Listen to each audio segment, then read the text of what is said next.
Hello, everybody, and welcome back to yet another cast, another game, another epic battle in Total Annihilation Escalation, the best TA mod to ever exist, my friends. We're going to have some juicy 4v4 apocalyptic, chaotic T3, T4 action. You heard it here. I said it. Take it to the bank, my friends. Break out your popcorn, break out your soda pop, break out your pizza and your crumpets and your tea and your alcohol and whatever else it is that you use to celebrate, because this is going to be an epic game. I'm telling you right now, it's going to be. We've got some awesome players. It's a really cool map. Let me go ahead and introduce the teams before we get too far into this. We'll do the northern team first. We'll call them Team 1 because they're at the top. Here at the top left is Deus Ex Machina, the pink core K-Bot starting player. And here in dark green we have Anaya Daddy, also starting core with K-Bots.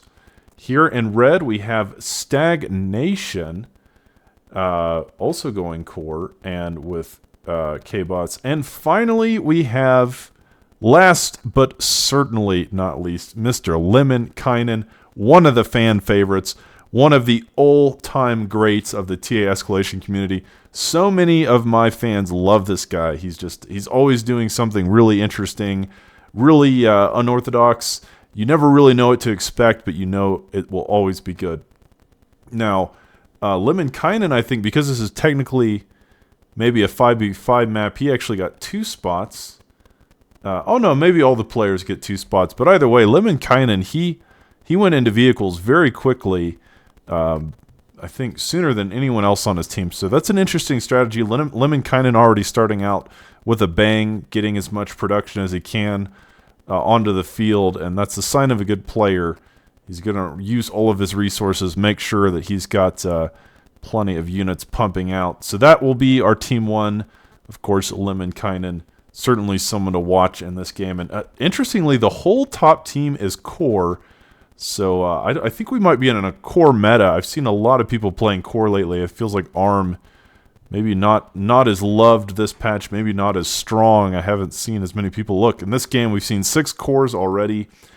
Man, it would have been awesome if the whole southern team had played ARM, or like an ARM versus core game could have been really epic, but no such luck. We have 4 players on the northern team that are core, but here in the bottom left we have Thanos breaking out that Infinity Gauntlet, a light blue core player also starting K-Bots first. We have Die Hat here in orange. He will be starting vehicles first. He's the only player so far to start vehicles first, but he's also playing core. Finally, in purple, we have Zuki, our first ARM player of the game. And he will be going K-Bots first. And then, last but not least, Mr. Perfect Dark, who is also playing ARM and went vehicles first. Now, guys, let me tell you a little bit about this map, because it is interesting. It is kind of your quintessential TRP map, meaning it is designed for like lane battles, lanes as in Dota. Or League of Legends, or more recently Deadlock, any kind of game like that. If you've played Heroes of the Storm or Smite, the maps are designed like that with these lanes, and you can already see the lanes kind of taking place as the players will move their units into a straight line down the battlefield, and you have something similar to like what would be a creep in a MOBA or a Dota-like. Use your whatever the genre is that you want to call it. So this map is designed for these large engagements, huge battles, like lane-based combat. But at the intersection of the lanes, you have these huge plateaus, and the plateaus are really interesting because the plateaus have a lot of metal on them. So both teams are going to be vying for dominance of these mountains. The reason why, there's 2 reasons. One is there's tons of resources, so that's the easiest, the most obvious advantage.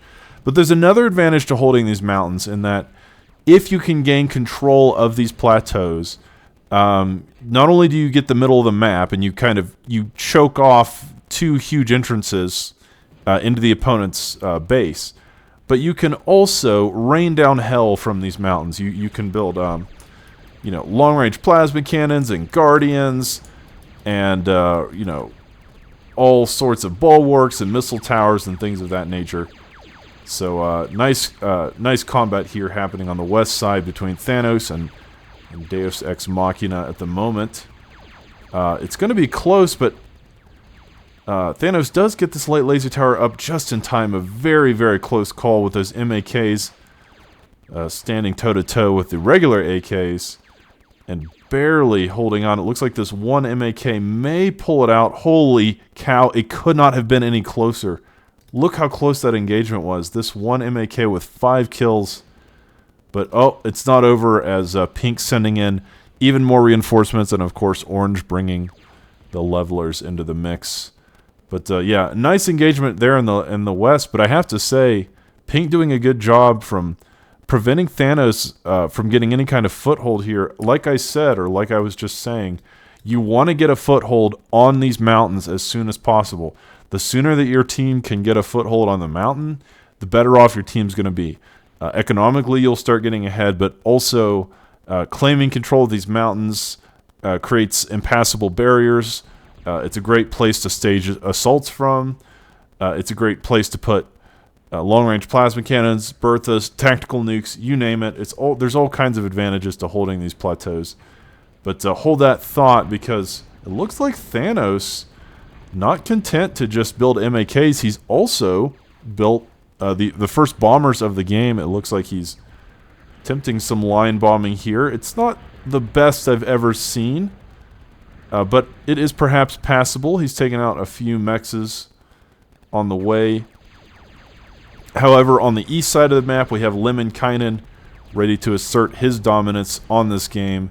He's got 2 squads of instigators making their way down the east side of the map, trying to see what they can get accomplished. Now, guys, at this point in the game, it's very unlikely that you're going to kill anyone just because the map is so big and there's just so much surface area to cover, and the enemy team will eventually respond. But all you're trying to do at this phase is not necessarily kill your opponent. You just want to deal as much economic damage as you can. And as you can see, that's exactly what Orange here is doing, and that's exactly what Yellow Lemminkainen is doing. He's just, look at this square at the bottom right of the map. That is a square where there is no resources being mined, and that gives Lemminkainen an advantage because he's taken his entire his lane has all been conquered. Now, here's the issue, though. The southern team has done a better job of taking these plateaus. As I mentioned earlier, that's really important. And the southern team has done a fantastic job of getting their defenses in place, getting their constructors up to the front lines, having these roving bands of units to try and hold the positions. So, the northern team needs to try and fight back. They need to attempt to claim their own foothold on these hills. There's just really no other way to win on a map like this. If they simply allow the southern team to hold these 2 plateaus, I won't say it becomes impossible to win, but it does become nearly impossible to win simply because those mountains are worth so much in terms of just sheer resources and positioning and tactical advantage. So that's just not really it's just not really an option to let the southern team have these plateaus without putting up a fight. And that is what they're doing. As you can see, Dark Green, he's brought some storms up here. He's going to try to take out these light laser towers. The storms do slightly outrange the light laser towers, but unfortunately they don't have enough vision. So for the storms to be able to attack the light laser towers, they need to actually have a spotter unit in the front so that they can outrange the LLTs. Right now, he doesn't have any spotter units. He doesn't have any radars. So, yeah. Thanos has been really interesting here. He started K-Bots. He built a few MAKs. Then he went into air, as we saw with his bombing runs. And now on advanced K-Bots, and building Freakers. So Freaker in Escalation is a T2 core raiding unit. They're very fast. They're very mobile. They don't have a lot of health. They're weak in combat, but they're just designed to get behind enemy lines and deal as much economic damage as possible. So, again, these will try to avoid combat. They're going to try to avoid the enemy armies and defenses and just find an opening to inflict economic damage on the northern team. And we'll have to see how they do. Right now, they've done a pretty good job. They've avoided all these storms. They've avoided all those light laser towers. There's a bit of a Metal Gear Solid type of action going on here. They're just trying to avoid all the sentries and find those juicy avenues of approach to take out all the metal extractors. Obviously, that's a pretty effective tactic here. He's going to take out a Dominator or two, but really he's trying to avoid combat if he can.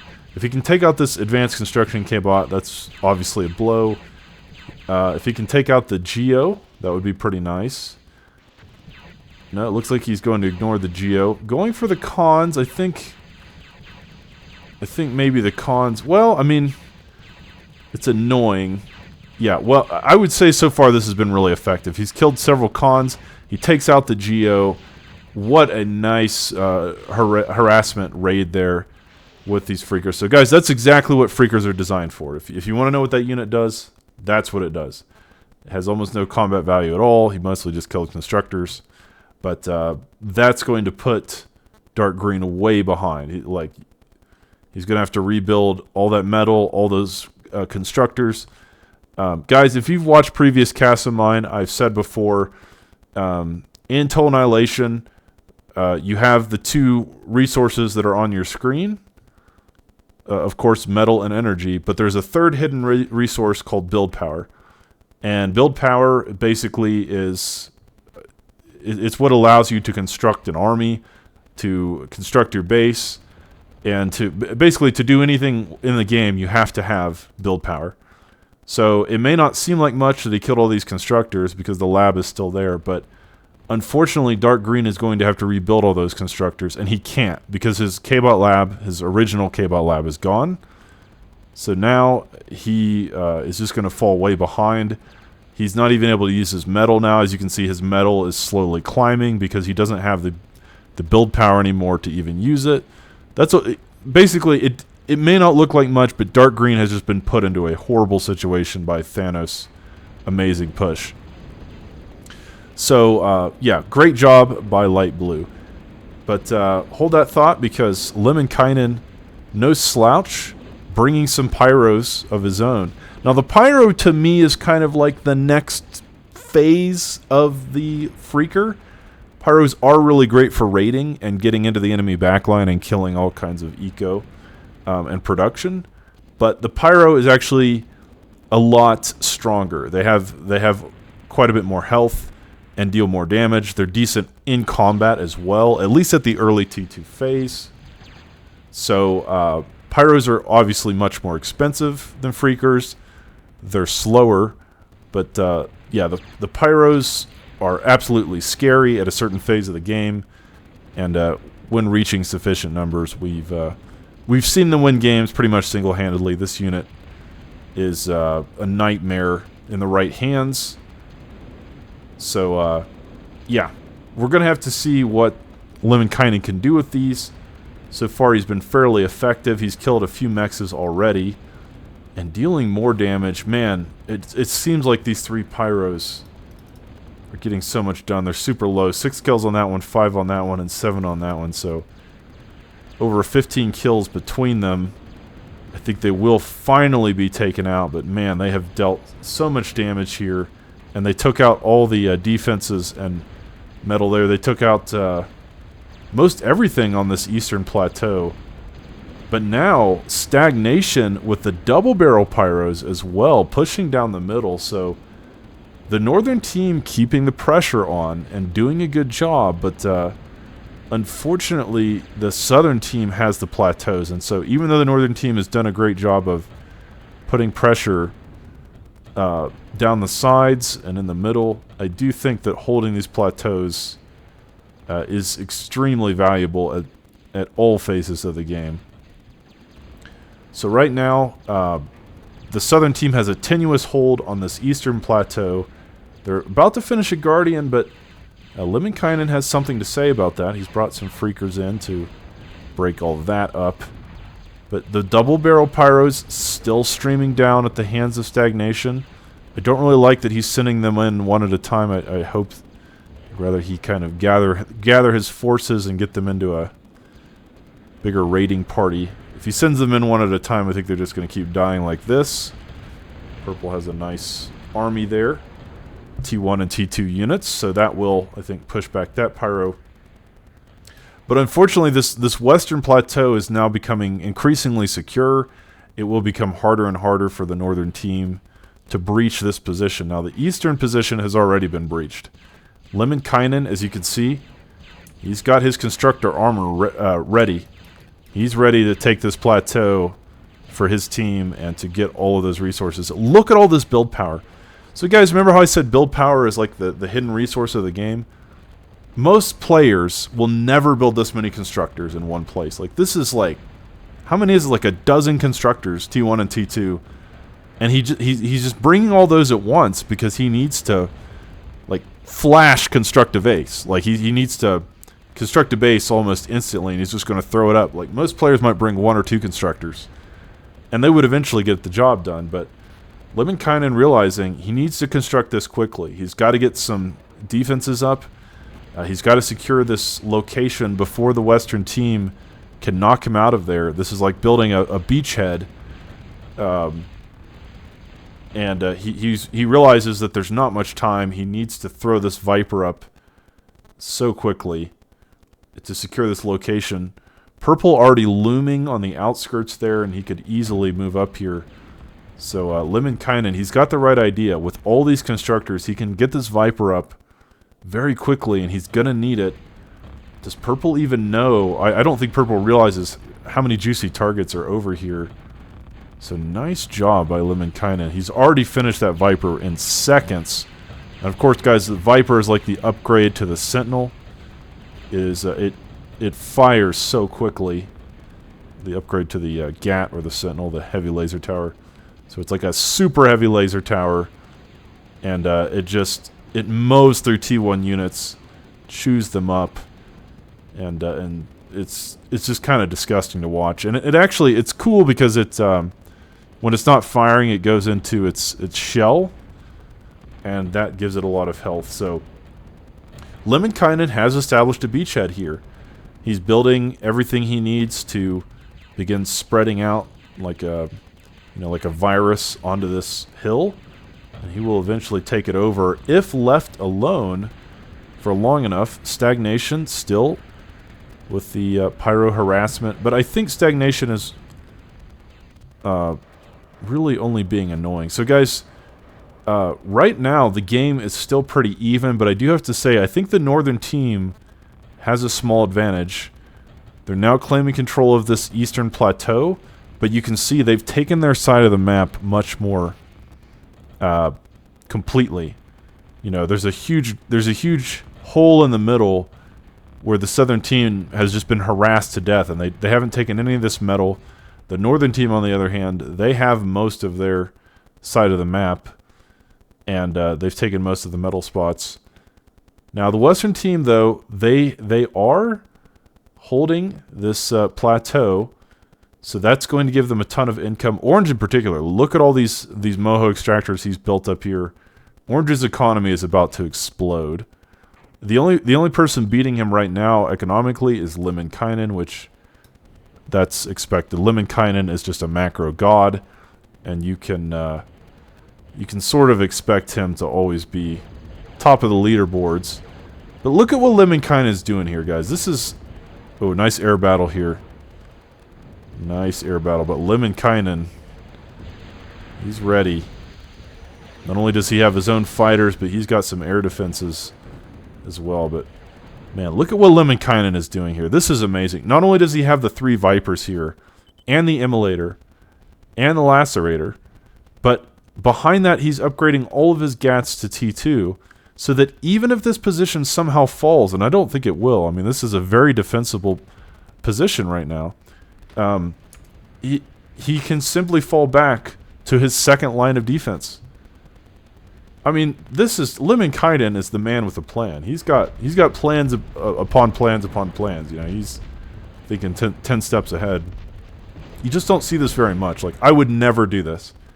I would never have the second row of defense. Like, that's just a kind of contingency planning that doesn't occur to me as a player. Lemminkainen, he thinks many steps ahead. He plays it like a game of chess. Oh my goodness! Speaking of playing it like a game of chess, Lemminkainen just found a huge clump of air constructors and sent them to the fricking abyss. Goodbye, Thanos construction power. Like, that was all of Thanos construction power, and as you can see, now Thanos can't even use his metal. So guys, again, what I mentioned earlier, build power is the third hidden resource in TA, and Lemminkainen just crippled Thanos build power in one fell swoop with just an army of T1 fighters. So this game, Lemminkainen really doing God's work for his team. But still, the game continues. Look at all this build power. That's just super impressive. Like, all these constructors slowly creating this impenetrable beachhead. But unfortunately, the southern team is now pushing. They've killed most. There's a whole bunch of defenses there, but they're gone now, and they're going to keep pushing into Pink's base. Pink doesn't really have much to defend him. He's going to have his team protecting him. However, Dark Green is bringing over some sumos, and of course, sumos very strong at this phase of the game. They're slow, but they're quite effective. So, good teamwork by the northern team. We've seen big team games where the players don't help each other, and then, you know, once one player crumbles, it's just kind of like a chain reaction. But I like that Dark Green is moving to help Pink. Pink obviously not in the greatest situation. Doesn't really have many units. He's building some pyros here, but it's not really great against what Thanos has. Guys, Total Annihilation is a game of counters. You've got to know what your opponent's doing and then counter it. Pyros are really not good in this situation against Mass Mortys. And Pillagers too. And Manticore. So know what your opponent's doing and try to counter it. It's the name of the game. But how do you counter Lemminkainen? That's the real question. How do you counter this monster? Purple is going to make an attempt. He'll make an effort. Lemminkainen is building precious few actual units. And the reason why is he's going into T3. So Lemminkainen has stopped production of military almost completely. Aside from these gunships, he's building only defenses and T3. So Purple now ready for a push.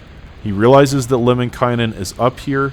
He realizes that a beachhead has been established. And he realizes that he's not happy about that at all. He is not going to allow Yellow to simply molest the plateau in this fashion. Oh my god. Die-Hat bringing in the bombers as well. Double teaming Lemminkainen. Can they push him off the plateau? Lemminkainen has been a little greedy here. He hasn't built any units for a while because he is teching to T3. But the rapiers will come in at the opportune moment and they will rain down hell from the sky. Oh, but there's Manticores on the field. Purple has it all. Purple was ready for every contingency. Even Lemminkainen's brutal and effective gunship play has been stopped short. Nice teamwork here by Purple and Blue and Orange. Man, this is the kind of teamwork we love to see. We love to see it. Purple bringing in his attack force, Blue bringing in his attack force, the armed supremacy, and on top of that, the core hurricanes raining down hellfire from the sky. Now that is what we call teamwork. Make it an album, my friends. Put a label on it and become a millionaire in no time. All the kids will buy it. Now that's what we call teamwork. But Lemminkainen, too good. He saw the future. Lemminkainen's like, I already knew you were going to kill on my defense. And that's why I prepared the second line. Oh my gosh, Lemminkainen, you're an artist. You're an autiste. Sir. How do you do this? How does he prepare like that? Any other player would have just crumbled here. But Lemminkainen, 2 rows of defense. He knows what's going to happen. He knows my useless team isn't going to help me. Where was Red? Where was anyone, right? Like, he's getting 3v1 here, and he's holding on. His gunship's cleaning up the remnants of that attack. I won't say failed attack. It wasn't a failed attack. It was very effective. But holy freaking cow, Lemminkainen, you are so good. But here, in the meantime, on the west side, I haven't even been watching that. I think the battle has been pretty back and forth. Neither team really making much headway, but unfortunately, the southern team doesn't need to make headway. They've got the plateau. All they've got to do is guard the plateau. So the southern team, they can just stay on top of this and shoot down Morty shells until the end of freaking time, and that's fine with them. So again, I think Lemminkainen probably a little frustrated with his teammates because they're not doing much of anything right now, if I'm to be honest. They're creating fodder for these Mortys. Guys, this is why I said at the beginning of the game, holding the plateaus is so important. We do have a tactical nuke here on the plateau as well. So even if the northern team somehow breaks through, there's going to be a tactical nuke, shoved straight into their collective anuses, and that's probably not going to feel the best. But, man, Lemminkainen still holding on strong. Still using his gunships to maintain dominance over the battlefield. Of course, there is a slingshot here. So now the southern team is doing what Lemminkainen just did a few minutes ago. They're trying to establish the beachhead. They're throwing up the air defense. The slingshot is up, building a flacker, and they're going to continue building defenses. And, man, I still can't believe Lemminkainen with the second row of defense. I mean, the foresight to do that is just incredible. That second line of defense saved him. Like, this is such a huge investment, guys. Like, I can't understate this. Building 5 heavy laser towers, upgrading them to, the super heavy laser towers, the Vipers, surrounding them with Dragon's Teeth. I mean, it's so much metal and energy to do that. And, if I was in his place, I would never invest in that. Like, I'm never going to assume that my front line of defense is just going to crumble because I expect my team to help me. And if my team doesn't help me, it's like, well, whatever. We deserve to lose, right? Like, but Lemminkainen doesn't need a team, sir. This man, he's going to do it on his own. He's almost at T3. Look at all this construction power. Holy cow, that's like 15, 20 construction K-bots. So Lemminkainen, he's going to carry this on his shoulders, I think. But the southern team is now breaking through in the west, and that is not good at all. So this is just a bad situation for the northern team. Lemminkainen is really too far away to help. He can bring his gunships, and he may. But the problem is he's got to defend his own side. And things looking increasingly dire over here. Now, there are a few Vipers, so this will take some time. It's not going to be an immediate crumbling by pink. But, yeah, man, just not great teamwork. I really like the southern team. They're working together as a unit much better. Holy cow. Die-Hat already on T3 vehicles. He's got more Hurricanes ready to go. Purple working on T3 K-Bots for arm. And so is Blue. So the southern team, like, economically, I think is going to be ahead. Just because now they have these plateaus. And I think these two players, pink and green, well, they're doing okay. But wow, Stagnation actually doing the worst economically. That surprises me because Stagnation has not really been under much pressure. You would think that he would. I don't know what Stagnation has really been doing in this game. It doesn't. It feels like He has built a lot of defense, I guess, and this, he's got a Doomsday Machine here, so his lane will be somewhat safe, but he really hasn't been helping Lemminkainen much at all. And economically, he's behind. Here's a tactical nuke. It's going to hit these sumos here in the middle, soften them up quite a bit. Unfortunately, I don't think these sumos are going to get very far anyway. They don't have enough support. They could probably just get bombed. And that would be the end of it. In fact, that might be what Daihat is doing right now, going straight for those sumos. Yes, he is. So, well, sometimes you hate when you're right. But when you're right, you are right. And those sumos will be pushed away by Daihat's air supremacy operation there. Daihat going into a Mammoth first thing. It's an interesting choice. The Mammoth is like a Escalation exclusive, let's see, ultra heavy laser assault tank, 640 energy per second. So this thing, it's slow, but it's got like 2 heavy GAT cannons on it, so it's a pretty well-rounded tank. It's not anything spectacular, but if they're supported well, or if there's an army of them, they can certainly win games and kill hordes of T1 and T2 units. So we'll have to see how Daihat wants to use this. Obviously, one Mammoth on its own is not any kind of game ending, but a Mammoth supported by a bunch of other units, or multiple Mammoths, could certainly be game ending. And Lemminkainen, ooh, he's building Defilers, so okay. Lemminkainen has now finished his Ultra K-Bot Gantry, and he's going into Defiler. So guys, the Defiler is a, let's see, what is its actual designation? Radiation Spider.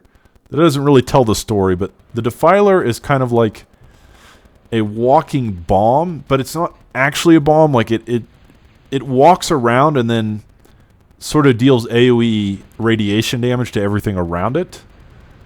So the Spider is a pretty suicidal unit. The whole idea is to just go in and deal as much damage as possible. It's not technically a bomb, but it's the same concept. It's going in there to suicide and kill as many units as it can in the process. It's especially good if the opponent doesn't have great defenses, which it doesn't look like the Southern team does. It's especially good against clumped groups of units as well. So this is an interesting call to go into Defilers, because Defilers, again, they are pretty much made for suicide run. They just try to get as far as they can and deal as much damage as possible. So it's not something like a Krogoth, that's designed to last, or even a Talos or something like that. So this is a very, I would almost say, a risky maneuver by Lemminkainen. He's investing a lot into this kind of suicide strategy to see how much damage he can get done. I don't think he has great scouting. I haven't seen him send any scouts over. So he's just hoping that there's not a lot of defenses up here. And what he'll probably do is either send them up here to clear out the whole plateau, or alternatively, he can send them down the right side of the map and try to get into Blue's base and maybe take out his eco. And maybe his commander if he's lucky, but that's not very likely. But this Defiler play, I mean, he's investing a lot into it. Like this is extremely expensive what he's doing, and it's time consuming and risky. But it could do wonders. I mean, this is a lot of them. It's a lot of Defilers. So that play, whenever it is, whenever that play comes out of the oven, whenever it's done baking, it's going to be a Lemminkainen treat for the viewer. Pretty much guarantee that. It's kind of funny because to go into this many Defilers, he could have just really he could have probably afforded a Juggernaut. But what he's doing reminds me a little bit of the core vehicle, the Thumper. It's not called the Thumper. What is that thing called? Oh no, we'd have to find a core that core vehicle plant, the T3 vehicle plant. Yeah, it's a bit like this the Pounder. This is kind of like a poor man's Pounder, you know. The Pounder just rolls into the enemy base and just kind of thumps everything in an AoE and kills everything around it. This is like the poor man's Pounder. These are all much cheaper, but he's got a lot of them. And the whole idea is that they walk in there and everything around them dies a horrible, gruesome death. And, well, here it goes. I mean, the Southern team is now pinging furiously because seeing that many Defilers in one place is, well, it's terrifying. And the results are quite spectacular, of course. And, yeah, so far this is working pretty well. There's not many defenses. The bulwarks are there, but the bulwarks are not the best against Defilers. You would typically want something more specialized. But with the bombers, I don't know. It looks like this Defiler play probably didn't do as much as Lemminkainen wanted, and I think it needed to do more to justify itself. I mean, he clears off most of what's up here, but not everything. There's still a few Orions. And, yeah, I don't think that Defiler play was really what Lemminkainen had hoped for. I think I would have liked it better if he had just tried to stay down the right side and avoided most of the defenses and see if he can get down here into Blue's eco. But even then, the bombers were there. I don't know how well that would have done. That was a pretty risky maneuver, especially because he hadn't scouted at all. He was kind of sending all that in blind. Oh, he's built a Heretic here. Lemminkainen, the Heretic, the Ultra Res K-Bot. I think that was added to T3 in the last patch, so we'll have to see what he's trying to res here. What is Lemminkainen trying to rebuild? The battle here in the west continuing to rage. That's just been going on forever. Stagnation. I mean, Stagnation, in fairness, is continuing to slowly push forward with his defenses. So this will eventually become a problem. I mean, it might take another 30 minutes, but eventually this defensive line, if it keeps getting pushed forward, is going to be a headache for the Western team, or for the Southern team. But right now, Red is just kind of playing his own little game. Lemminkainen also going into T3 Air, so I mean, I think he could do a lot more on T3 K-Bot, to be honest. I don't think it's really necessary to go into T3 Air right now. He did finish it, so the Ultra Aircraft Hangar has been completed. But, I mean, even one Juggernaut could just wreck this entire plateau almost single-handedly. An Arbitrator would be amazing, you know. I think if instead of Defilers, if he had just gone into Talos spam, if he had had like 5 Talos, that would have been really effective too. But either way, the Western team's still making progress on Pink's base. Most of the defenses have been killed.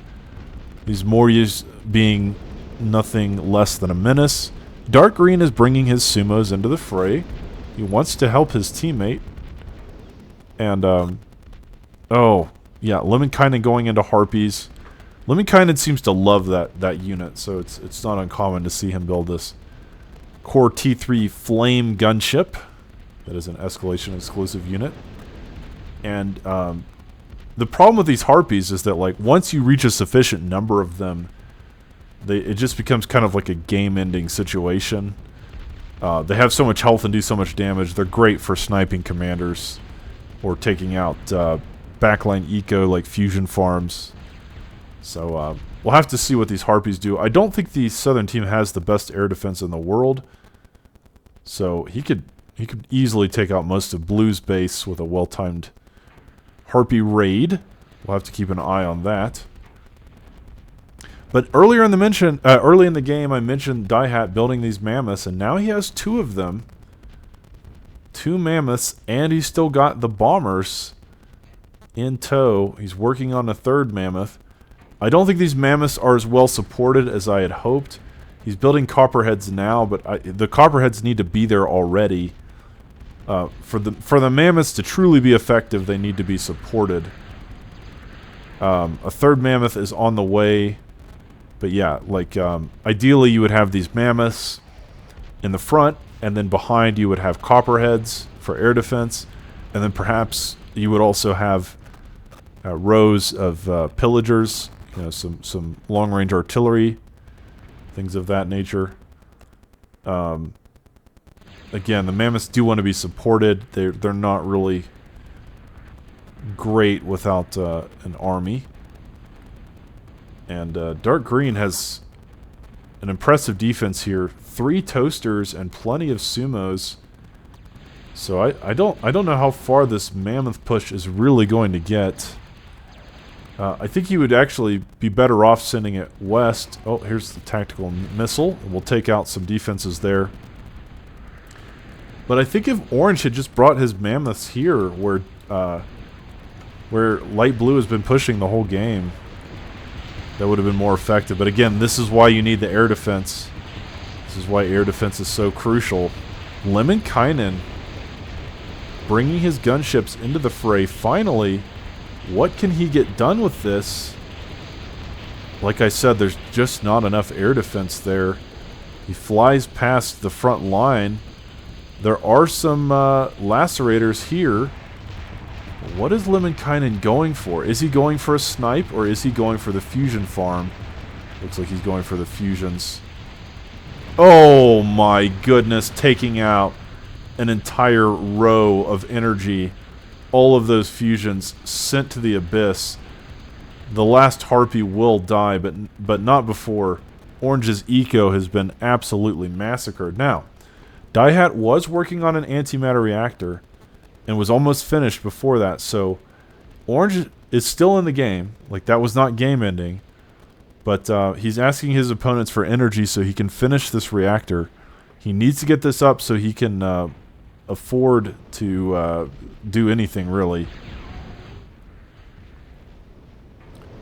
But in the meantime, the Western team getting closer and closer to Pink's starting base, where all of his eco and production is. They've just been pushing on Pink the entire game. He's definitely been the weakest link for the Northern team. And now it seems like they're getting close to just breaking through and perhaps killing him. Blue has built plenty of defenses here at this side of the plateau. And neither team has really been able to claim this mountain. It's been very contested this entire game, so we're going to have to see what happens from this point on. Lemminkainen not content to give up on the Harpy strategy just yet. It worked pretty well that time. He assumes it might work pretty well again. Blue has a decent amount of air defense, though. It's going to be difficult to break into his base.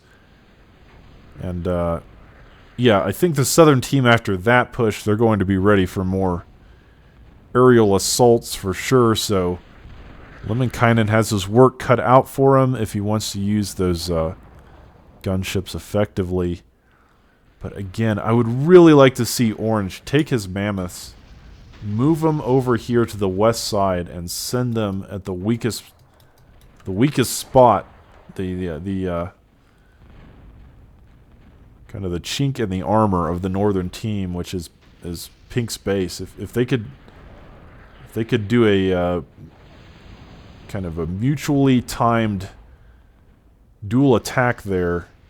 Ooh, nice tactical nuke. Oh man, that will take out most of those pyros in one fell swoop. So like I said, if Orange would just coordinate with light blue and send all of their units straight through the gauntlet right there, straight into the eye of the needle, that could be a game-ending proposition. But speaking of game-ending propositions, Lemminkainen is ready for round 2. But, oh, man. I don't think he realizes how much defense is here. Flying over bulwarks, slingshots, and defenders galore. Look at all of this air defense. Blue, I think, is more than ready for this.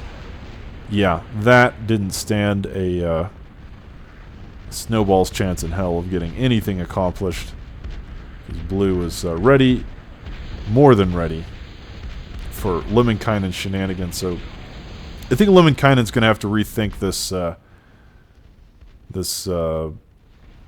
Harpy strategy. I would really like to see Lemminkainen go lean heavier into T3 K-bots. At this point, he could go into Juggernauts, Krogoths. We've seen him win games with Krogoths in the past. Even Arbitrators could be great in this situation, just nuking the opponent's defenses from the top of this mountain here. But it looks like Orange is ready to do his mammoth push that he's been building up for the past 20-30 minutes or so. And he's got enough mammoths that perhaps he can even break through all these defenses. Of course, the sumos are a different question. But this will be a close battle, I think. More tactical nukes raining down from the sky. The mammoths have made it to the front line. They will hit these toasters. The sumos running to help, more, or should I say, slowly crawling. Slowly waddling over to the east side to try and help these, help his team, help himself from being crushed by these mammoths. But of course, the mammoth is quite a bit stronger than the sumo, and there are 4 of them. Oh my goodness! Is this just a critical mass of mammoths? We'll have to see. Red is finally bringing over his own sumos. Man, what a battle this is. What an epic brawl between, especially between Orange and Dark Green. But I want to keep an eye on what's happening everywhere else. Stagnation continuing to create his little tower defense strategy here. Slowly pushing forward with walls and walls of defenses, and then Mortys as well.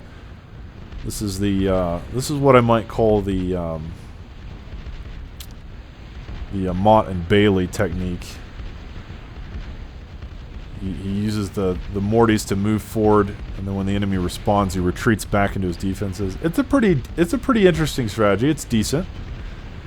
It's doing okay, but unfortunately, these mammoths are they're starting to take some scalps here. This is a potentially game-ending push by Orange, and now that light blue is joined up forces, these mammoths are being properly supported. There could be a little more air defense. Lemminkainen might need to bring this decimator over that he can. There it is.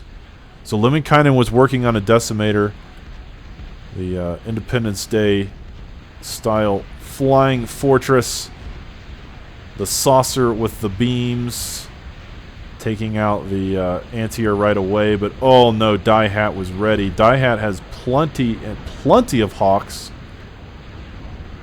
and that will force the decimator into a full retreat. Can it make it out? Oh, he's going to try to kill it. If that decimator lives, it's so huge because it's really the only thing keeping the northern team in the game at this point. Lemminkainen has to repair it and send it back out. There's just no other option. These mammoths are moving through, and it is quickly becoming just a dire situation for the northern team. It's looking pretty bad. All the mammoths are at around half health. There is a couple Doomsday Machines at the front, and the mammoths are getting lower, but the problem is I don't know if they have enough to stop them yet. The one in the front is the most damaged, but do they have enough to push this back? All the mammoths far from healthy, but they are still a threat. One Doomsday Machine has been taken out. Oh my goodness, this is okay. So Lemminkainen doing exactly what I said, rebuilding the decimator. He's got to get that back into action. They've got to have some ace in the hole. They've got to have a trump card to keep them in this game. These mammoths, absolute chads. Let's see, 11 kills on that one, 10 on that one, 11 on that one, and 49 on that one. He's hogging all the kills, my friends. That mammoth is hogging all the kills. Lemminkainen is also defending his side simultaneously, doing the best he can to both protect his teammates and defend himself. But I think this mammoth push may just be stopped. They're all so low, and now they might be forced to retreat. But in the meantime, purple has been pushing up the middle. Oh my goodness. And unfortunately, all of Stagnation's defenses are worthless because the enemy team is just avoiding them and ignoring them. Do they have what it takes to stop this? 3 Doomsday machines. Where is the Zenith to ultra boost these? Can the 3 Doomsday machines stop the 2 Cerberus and the leftover mammoths that have been such a thorn in the northern team's side?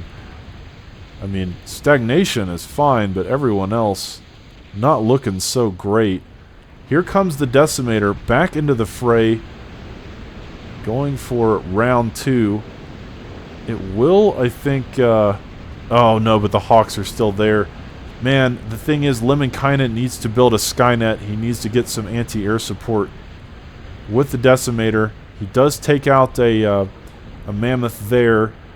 The Decimator now getting low again, but he's got his own Vamps in the fray. Decimator will probably need to be repaired a second time, but it was enough, I think. It was enough to protect his team, for the northern team to cling to life for just another few breaths, another few moments. The game will continue. Lemminkainen doing his level best to keep his team in it and building a Krogoth. So guys, look at all the production power here. Oh, Lemminkainen also with a nuke. Lemminkainen has a nuke. And guys, we have to assume the enemy team has got anti-nukes, right? We have to assume that. Surely. Surely. You know, this is where you in the chat say, don't call me Shirley, but surely, you know, there's one here. Purple has one. Blue probably has one somewhere. I just don't see it. But what I'm saying is, surely Lemminkainen doesn't really think this nuke can be sent into the enemy base. I assume he's building it to nuke these armies, to nuke the approaching forces, to protect his team. Unfortunately, Blue has made his way into well, he's killed most of Lemminkainen's defenses. And this Decimator is now pretty low. It will take out a Cerberus before falling. And I don't think this is going to kill Lemminkainen because he has just finished a Krogoth. But unfortunately, Lemminkainen has spent so much of his time and resources defending his teammates that he hasn't really been able to defend himself too well. Another tactical nuke landing on the penetrators. Unfortunately, these penetrators are they're all still alive. Now, a Krogoth will be able to clean these up pretty quickly. So the game is not over, but the issue is the northern team is in a dire situation. Economically, they're going to be way behind. Lemminkainen does have the first Krogoth of the game, and that is nothing to scoff at, but the northern team has just been crippled here. Stagnation has more metal than he can even use, and isn't using it, so look. Okay, let's just compare these two. Look at Stagnation's production power. He's got 3 construction aircraft, his commander, and a couple cons. Now, look at Lemminkainen's production power. That's like 30 advanced construction K-bots, you know, 10 ultra construction K-bots, countless aircraft flying overhead. I mean, guys, this is why build power is the hidden resource. That is so much build power. He can pump these Krogoths out fairly quickly. I mean, a Krogoth by itself, without any help, would take like 30 minutes or something to build. But he's going to be pumping them out every few minutes. And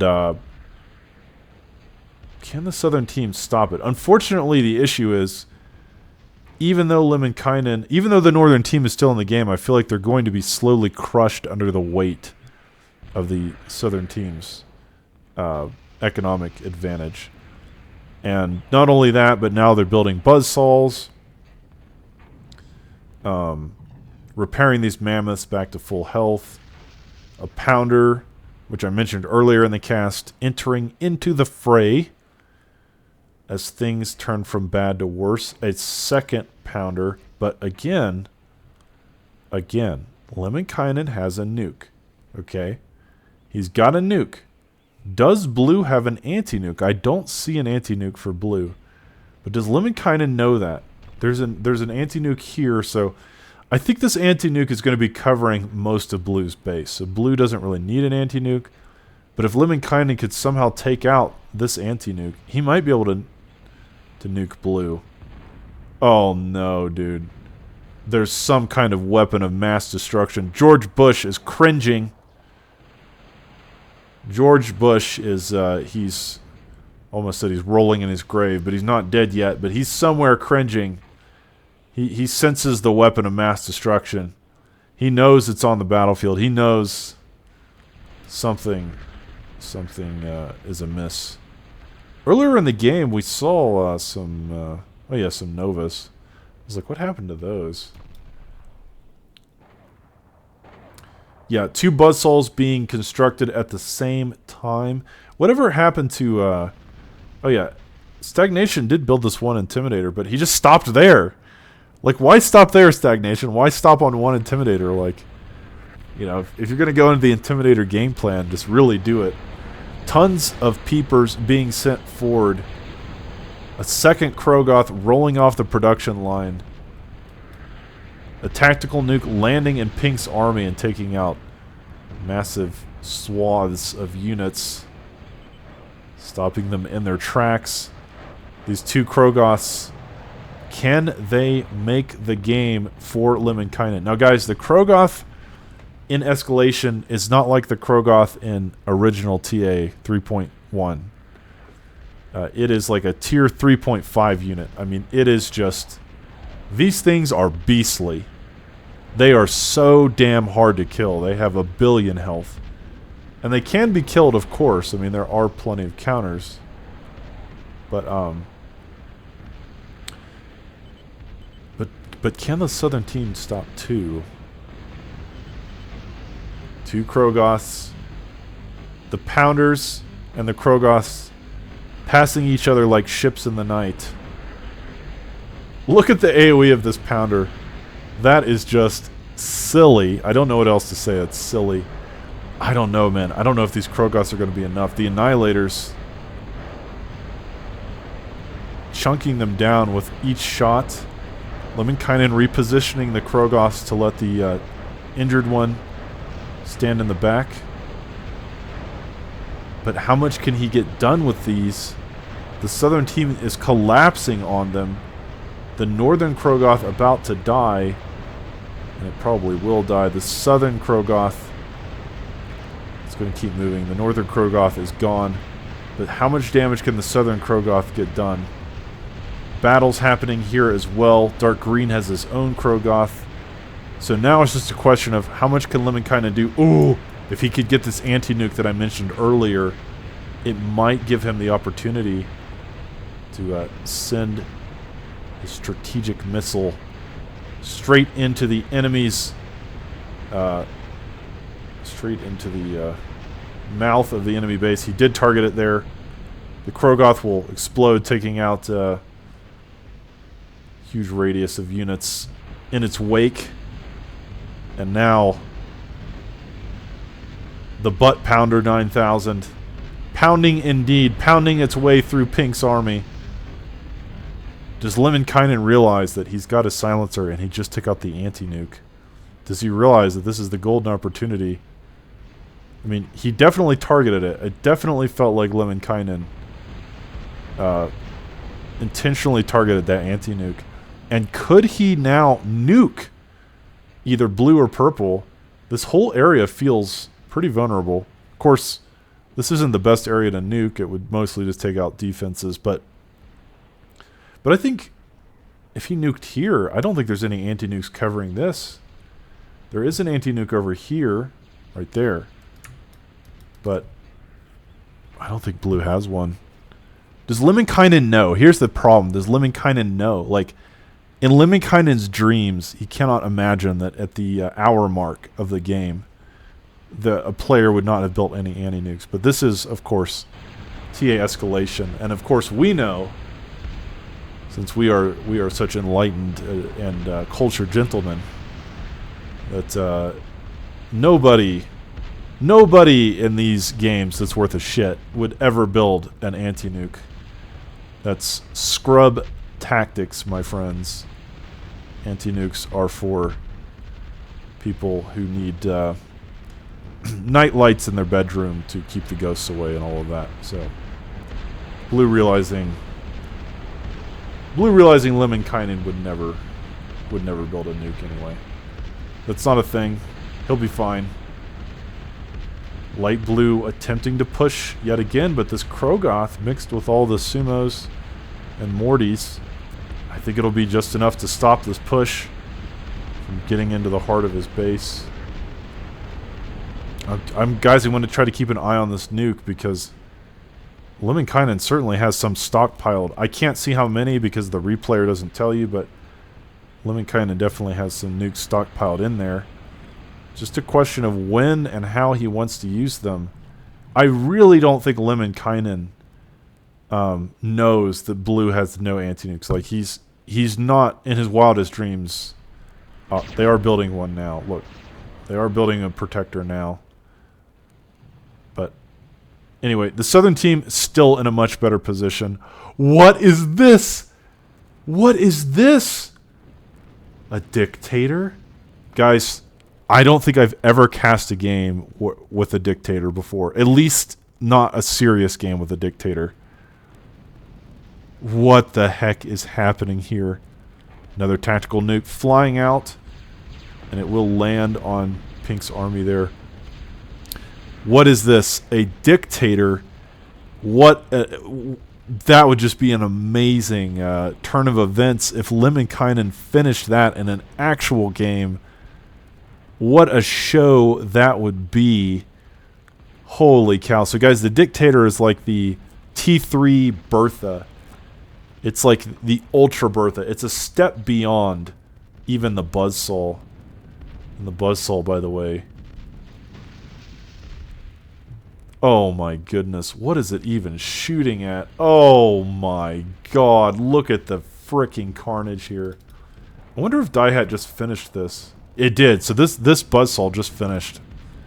That was the first 2 kills. So now that this Buzzsaw is complete, yeah, the northern team, they are in trouble. If Diehat ever figures out what he's shooting at and he starts targeting the fusions, starts targeting the Moho Metal Makers, starts targeting the Ultra K-Bot Gantries, starts targeting the Super Fusions, like, Diehat needs scouting. But once he gets scouting and starts picking his targets of opportunity, this game is going to be pretty dire for the northern team. It's already been dire. The northern team already holding on for dear life. A second pounder moving in. The butt pounder 9000. Ready to make its appearance on the stage. Absolutely eviscerating most of Pink's army. The carnage there. The Krogoth being sent to finish off that bad boy. And holy cow. The game continues, my friends. The game continues. This pounder will eventually be finished off by the Krogoth, but oh no. Oh no, dude. I think the Buzzsaw has now found its targets. Oh no. It switched its targets. It's now targeting Stagnation's Intimidators. The Dictator halfway done. Can the northern team hold on long enough for that Dictator to finally be completed? There are monoliths here, and there is a Corona, the shield, so it will take a while to kill these Intimidators. But unfortunately, Perfect Dark sending in the scouts. He wants to know what Lemminkainen is up to. Do they know about the nuke? I don't think they did know. They might know now. But the Decimator has been targeted, so the Decimator is gone. That is so sad. It is so sad that was such a cool idea. But unfortunately, the Buzzsaw does target it. Decimator will be killed before its time. Now, I think if he maybe just built it further back or like further east, it still could work. But it's sad to me that never did reach completion. However, these two Intimidators, they are firing back. This has become an artillery war between the Buzzsaws and the Intimidators. There's a third one on that hill that was just completed. But look at the carnage between this, man. These long-range artillery wars are just so fun to watch. Look at this carnage. Oh! Each shot so effective. Taking out massive swaths of defenses. Oh my goodness, yeah. This Buzzsaw is it's racking up kills. Very beautiful kind of artillery war that we do all love to watch. So, the Nova also contributing in some small way. But yeah, can the Intimidators take out the Buzzsaw? I don't know. I don't think so. I think it's too well positioned, and it's got a Corona as well defending it. So now a Pounder has made it to the front door, and finally, for the first time in the game, Stagnation's defenses are going to get some use. Can they stop the Pounder? And these defenses, they've been built. They've been here the whole time waiting for something to do. You know, like doing Sudoku puzzles, waiting for an enemy to show up, and finally they will do something. But ultimately, what a game. What a game this has been. Like, guys, however this ends, clap your freaking hands, because, like, what an impressive battle. What tenacity by the Northern team. What teamwork by the Southern team. Daihat not speaking English. I think Daihat is Chinese, but anyways, whatever language that is he's speaking, it's not English. But man, now all these Intimidators targeting the Buzzsaw, but Daihat repairing it, so it will survive. Like I said, I don't think these Intimidators are quite going to be enough. Another tactical nuke flying out, hitting nothing. Man, I really would have liked to see. I really would have liked to see Lemminkainen use his nuke this game at some point. Try to use it somewhere.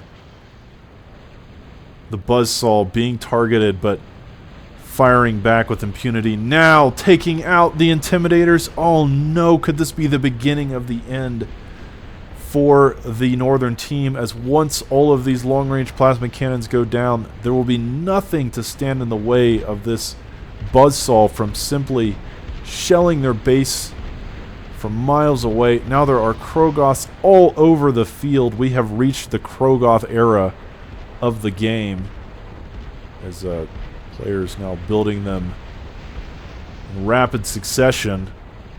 The Buzzsaw, let's see how many kills this thing has now. 28 kills so far. And the Northern team continuing to hold on. And I think Lemminkainen, he's just going to use his army of Krogoths and Cerberus to protect his dictator here. Now, guys, notice that when Lemminkainen rebuilt this, he put it behind sort of a natural wall on the map. And he's got some shields already built. So hopefully this dictator will survive a little better. I don't think the Southern team knows about it yet, so he does also have the element of surprise on his side for now. I mean, certainly they will find out about the dictator eventually. But my god, if this thing gets completed, I would just be happier than a kid in a candy store. That would just be so awesome.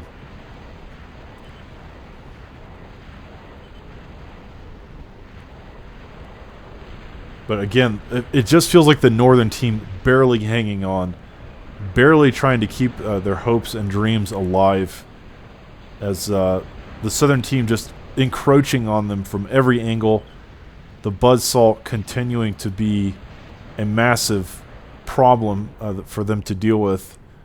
And I think everyone aside from Lemminkainen is just holding on for dear life, just pumping out units, trying to make enough to defend themselves, trying to make enough to stay in the game. That buzzsaw that was in production, it will die, but the Dictator, it is still alive, and I don't think they know about it yet, but they're gonna know about it soon. As the peepers fly in, they will see it, they will spot it. Now they know. Now they know. This is so bad.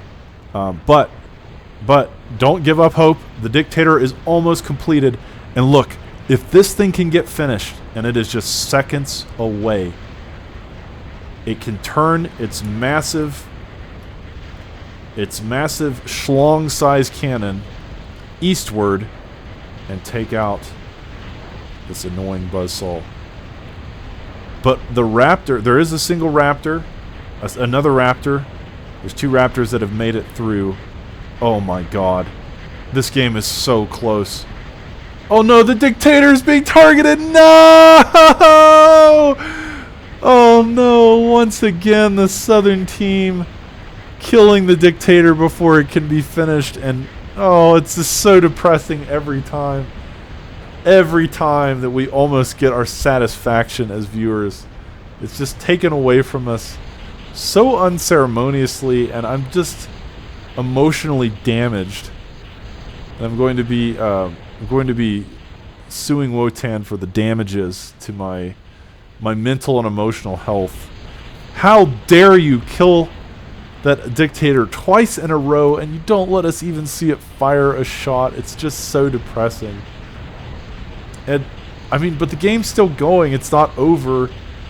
But it just felt like that was the play. That was the strategy. You know, that had to work for the Northern team to stand any chance of coming back, and it was so close. Man, that is just, it's beyond depressing. I mean, one Dictator shot could have taken out the buzzsaw and everything in that area, but now we'll never get to see it. And these Krogoths don't have enough air defense to prevent the Harpy spam from just killing them. And with that, I think the Southern team is probably just going to just almost win by war of attrition. I never did see Lemminkainen use his nuke, and I'm very, very saddened about that, because there was definitely a moment where Blue didn't have any nuke defense. He could have just nuked Blue's base, and he probably. I won't say he would have won the game off that, but it would have been a lot closer if he had just nuked Blue's base. So it is hard, though. It's hard because he just assumed that Blue had one, and the amount of scouts he would have had to build to check. Do you see how much air defense there is? He would have had to build like 5,000 scouts to even get back here to see if there was anti-nuke. So, but guys, sometimes it's just good to send a nuke just to, you know, keep your opponent honest, even if you don't know for sure. I've lost games because I didn't build an anti-nuke and someone just sent one in kind of blindly at me. And man, it is sad. That's quite sad. But now, Lemminkainen going into T4. I mean, the game is still going. The, you know, the Dictator strategy didn't work, but that doesn't mean that it's the end. It's just that this buzzsaw is such a significant problem, and economically the Southern team is going to be way ahead at this point, just way ahead. So the game continues. We'll speed it up because again, it might take a while to see what's going to happen here. Lemminkainen just rebuilt his Ultra K-Bot gantry. Or no, he built the second one. So I don't know why he needs the second one. I'm not sure what he's thinking. He's just building more constructors. Maybe he just wants more construction power to build the T4. But I wonder if the game will even make it that far, because it just feels like the northern team is, I mean, all of Red's defenses have now been destroyed. There are some Krogoths still alive here. But look at all of this stuff moving up, and the northern team is just... They're doing their level best to hold on, but... Man, I feel like they're just going to get overwhelmed with bodies here. Red sending in some scouts, but unfortunately scouts aren't really going to help them survive here. Now a nuke could be good in this situation. If Lemminkainen would nuke this army, might help them hold on for a little longer. Unfortunately, I think holding on for a little longer is also not going to do them any favors, because it doesn't seem like they have much of a strategy to win. Because Lemminkainen will eventually get to T4. But man, that is going to take a while. Another tactical nuke going in. Where's this T4 constructor? It's still pretty far from being done. So, guys, the T4 constructor has to be finished, and then it has to begin building T4 units. So, the game continues to rage. The battle continues to rage. Pink sending down his army of sumos and everything. There's a few Krogoths in the mix there. But what a game this has been. I mean, it has just been so back and forth. Feels like the northern team has been behind. I don't really agree with this attacking. I think there's way too many defenses here, and I doubt this is going to work. Now remember, the southern team has a huge air force. Oh my god. Holy cow. Daihat, he was way ahead of Lemminkainen, and now he's working on the core. Yeah, this is like the T4 Ultra Spider. It's the Monkey Lord clone in Escalation. And once that finishes, it's hard for me to imagine that the northern team is going to be able to survive that. Now a Stratus on the field. Holy cow, look at all of the diplomats. That is so many vertically launched missiles. But the Stratus doing its best to stop the push. Unfortunately, I just don't think this push is going to get much done. There's just too much here to stop it. I like that the northern team is doing something, and they've got a lot of air defense this time with the Thrashers, the T3 AA vehicle for core, but man, even with those Krogoths, I don't think there's anywhere near enough to really break through here. And now the core almost done. Look at how much construction power Daihat has throwing this thing up. The game will continue. I have to give props to all the players in this game. None of them left. None of the people in this game left. None of them threw in the towel, pulled a Walker and said, yeah, oh, we can't win, I give up. Everyone playing their hearts out. Everyone fighting to the last breath. The game will continue. The battle will drag on for yet another few moments. Clinging to another few moments of life. 73 kills on the Buzzsaw. I think it might finally die at the hands of all these diplomats. Maybe. Yeah, it will finally die. So that's a winning blow. Or that's a winning maneuver for the northern team. Unfortunately, the core is now completed.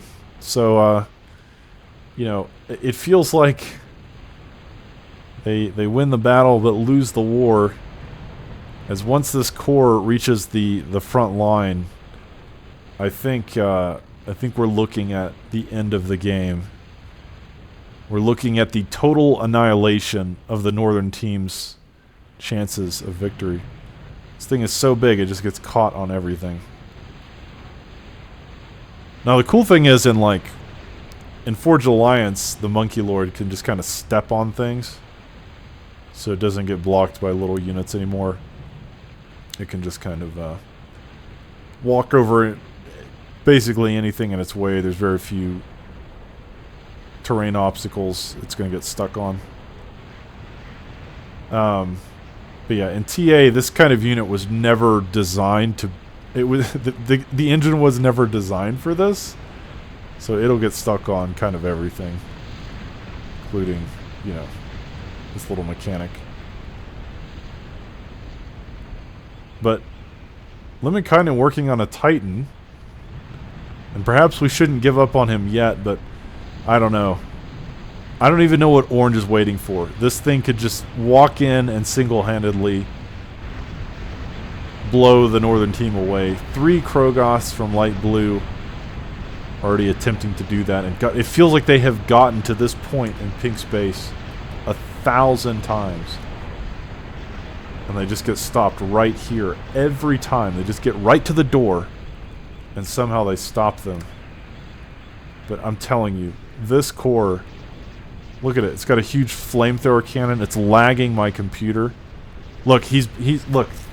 Orange is killing all the wreckage because he doesn't want to get he doesn't want to get blocked by the little corpses on the ground, which theoretically he should just be able to walk over. But again, a unit like this was never ever designed to be in the game. I mean, that is just unbelievable. And we're going to have to see what he can do with it. I mean, I don't know what he's waiting for, to be honest. Like, this thing, it's more than enough to just walk in here and kill everybody. And because he's waiting, he's giving Lemminkainen time to build this Titan. Which, you know, would still lose to the core, but it would at least give them a fighting chance. Why are you walking away? Like, I don't know what he's waiting on. I'm not sure, like, if he thinks he needs a Titan, multiple Titans. Like, I think he's kind of overestimating how much the enemy has. But, like, this core with the mammoths, oh my goodness. I think even the Krogoths wouldn't stand much of a chance. But finally, Lemminkainen has built his Titan. Now working on the Tsar. So, I mean, and working on a Vindicator too. So the Vindicator, those are pretty game-ending in certain situations as well. But now, look, we have a Titan. We have 2 Krogoths. We have a Raptor. We have Cerberus. We have Talos and Defilers.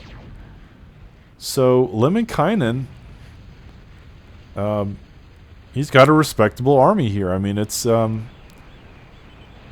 it could win the game if not for this core. It certainly feels like enough to win the game if he can avoid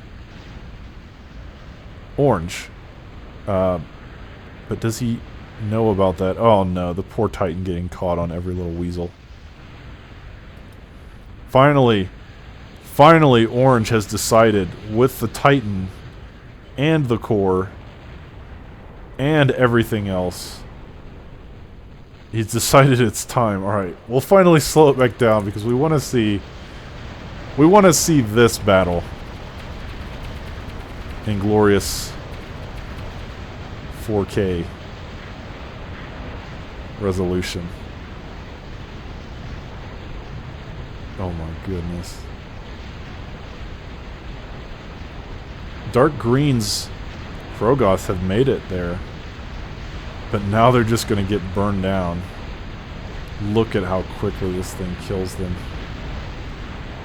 Oh my goodness, just melting them into a puddle of steel.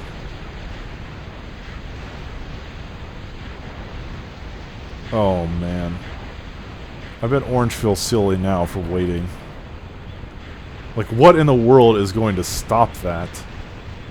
And he's got a Titan behind it for good measure. And Lemminkainen doing the only thing he can do, which is just avoiding Orange completely, like I said. That's the only possibility here.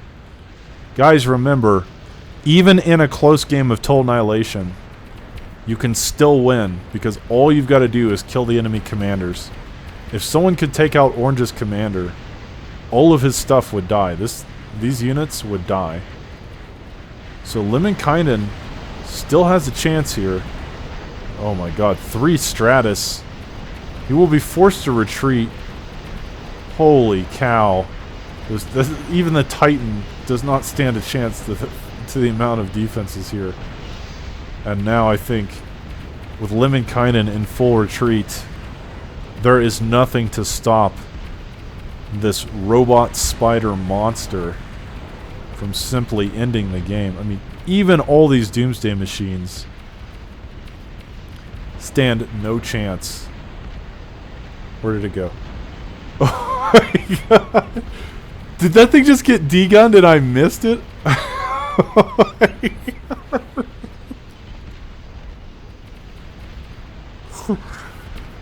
god. Okay. Guys, I didn't think a D-gun could kill it, to be honest. I mean, I knew the D-gun existed, but like... what the hell? That was unbelievable. So, yeah, Dark Green D-gunned the core while I was looking off the screen. That is so funny. I did not think a D-gun could kill the core. I thought it would do damage to it, obviously, but I thought T4 units could survive a D-gun. In any case, the game now continues. I don't know why Orange is retreating. I would really like him to, you know, grow some mandibles and grow some mandibles and just keep going forward. Once again, Pink's base always on the verge of extinction and yet still surviving. But I think with Dark Green sacrificing his commander to take out the Monkey Lord, the game is all but over. I mean, I'm so disappointed, actually, that that you can just kill a core like that with just one D-gun. Come on, Wotan. Come on, Wotan. Don't let them do that to your boy. But Lemminkainen, he's going to tap out. I think the Northern team's going to tap out. What a game this has been, my friends. I hope you enjoyed it. I hope you enjoyed this cast. This has been a pretty entertaining game, if nothing else. A lot of back and forth. A lot of really funny moments. A lot of great, unexpected shenanigans. And finally, they will make it to Pink's base. I don't know why it was so hard. I don't know how Pink just kept doing it time after time. And Pink will D-gun the Titan to be taken out unceremoniously. And now with the 4 Stratus making it into the fray. Even stagnation. Working on his own dictator, but I think that strategy just wasn't in the cards this game. As fun as it would have been to see it. And of course, we're nothing but disappointed that that wasn't that never finished. What a game! So, guys, thank you for watching. Hope you enjoyed this cast. Who am I going to name MVP this game? I don't know. There's no for me. There's no clear winner. There's no one player that I felt like just did way better than everyone else. Yeah. I think I'm going to have to give it to Die Hat, though. I think I have to give it to Orange.